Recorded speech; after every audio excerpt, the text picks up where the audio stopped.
Last year నా before last year కూడా ఆ ప్రోగ్రామ్కి వెళ్ళడం చాలా చక్కటి ప్రోగ్రామ్ చేసి అవేర్నెస్ పబ్లిక్లో ఒక భక్తి ఒకటి కాకుండా అవేర్నెస్ కూడా చూపించాలి.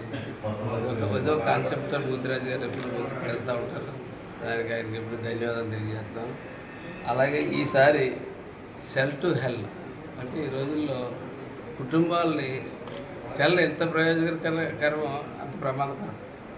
అది 10 మందికి ఎక్స్ప్లెయిన్ చేయాలని పిల్లల భవిష్యత్తుతో ఆడుకుంటాం. ఈ సెల్ భార్యాభర్తల భవిష్యత్తుతో ఆడుకుంటుంది ఈ సెల్. ఈ సెల్ 2 రకాలు, ఒక రకంగా ఉపయోగకరం అయితే ఒక రకంగా దాని హానికరమైన అనుకోవట్లేదు. 10 మందికి తెలియచేయాలి. దాన్ని ఎంతవరకు ఏదన్నా ఉందనుకోండి, శృతిమిచ్చి చేసినా ఏం చెప్తే ఏమవుతుంది, అలాగా ఎంతవరకు వాడుకోవాలో దాన్ని ఒక టెలిఫోన్ కింద వాడుకుని ఎప్పుడన్నా జ్ఞానపరంగా ఏమన్నా కావాల్సి వాడుకోవాలి తప్ప ఎప్పుడన్నా ఉల్లాసపరంగా తప్ప 24 గంటలు దాంతో ఉన్న కాన్సెప్ట్లో ఎందుకంటే వేలాది మంది లక్షలాది మంది వస్తారు ఈ ప్రోగ్రామ్. అటువంటి చోట ఈ అవేర్నెస్ స్టార్ట్ చేస్తే దీన్ని మొత్తం టోటల్గా మన ఆంధ్రప్రదేశ్లో అవేర్నెస్ తీసుకురావచ్చు. దానికి మూర్తిరాజు గారు కారణం అవుతున్నందుకు చల్లగలరు.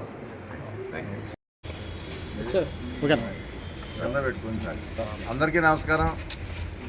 ఈరోజు COF ఇంటర్నేషనల్ ఫెస్టివల్కి ఎమ్మెల్యే గారిని ఆహ్వానించడం జరిగింది. వచ్చే నెల అక్టోబర్ 6, 7, 8 తారీఖుల్లో కాపు శుభం కళ్యాణ మండపంలో జరుగుతూ ఉంటాయి. సుమారు 27 సంవత్సరాలుగా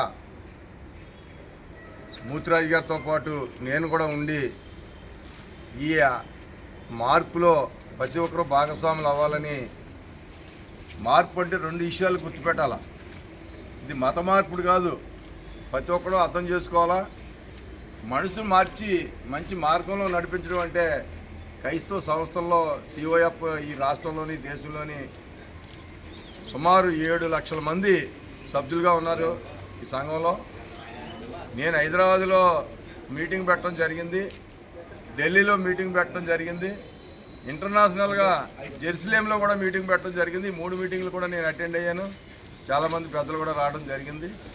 ఎందుకు చెప్తున్నానంటే ఒక్కో సంవత్సరం ఒక్కో కాన్సెప్ట్ పెట్టి ప్రజల్ని ప్రభుత్వాలు చేయలేని పని ఈరోజు సంస్థ మూర్తిరాజు గారు చేస్తూ ఉన్నారు.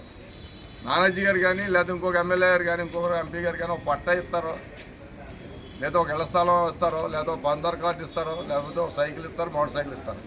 కానీ అలా కాదు, మూర్తిరాజు గారు జీవితాన్ని మార్చి మంచి మార్గంలో నడిపించి యువతని చెడు మార్గాలకు వెళ్లకుండా ఎన్నో కాన్సెప్ట్లు.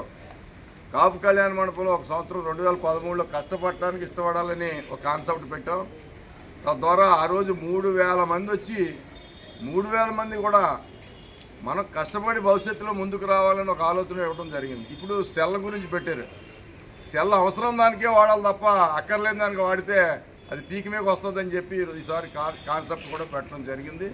ఏదైనా ఎంతవరకు ఉండాలో మనం అంతవరకు ఉండాలి, ఎంత వాడాలో అంత వాడాలి తప్ప 24 గంటల chatting, video call, audio call ఇవన్నీ చేసి ఉన్న జీవితాన్ని పాడు చేసుకుంటున్నారు ఎవరు.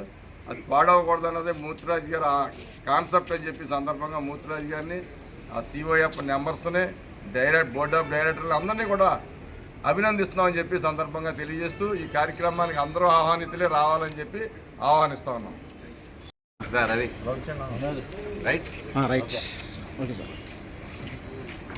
ఇది 27వ అంతర్జాతీయ యువజన మహోత్సవాలు కాకినాడలో జరగబోతున్నాయి.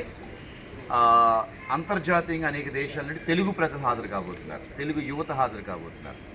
ఈ సంవత్సరం ఆనందం నుండి అవమానంలోకి వెళ్ళిపోతున్న నేటి యువత ఎందుకు వెళ్ళిపోతుంది, ఆనందకరంగా వాడాల్సిన సెల్లు ఎందుకు అవమానంలోకి దారితీస్తుంది అన్న కాన్సెప్ట్తో మేము అనేక మంది యూత్ కౌన్సిలింగ్స్ ఇస్తూ ఇలా పాడైపోవడం గల కారణాలు మూలాలు కనుగొన్నాం. మూలాలు సెల్ ఫోన్గా తేలింది. అందుకని దానికోసం ప్రత్యేక సదస్సును ఏర్పాటు చేసి యూత్కి చెప్తే వింటారు, వాళ్ళకి చెప్పే రీతిలో చెప్పగలగాలి.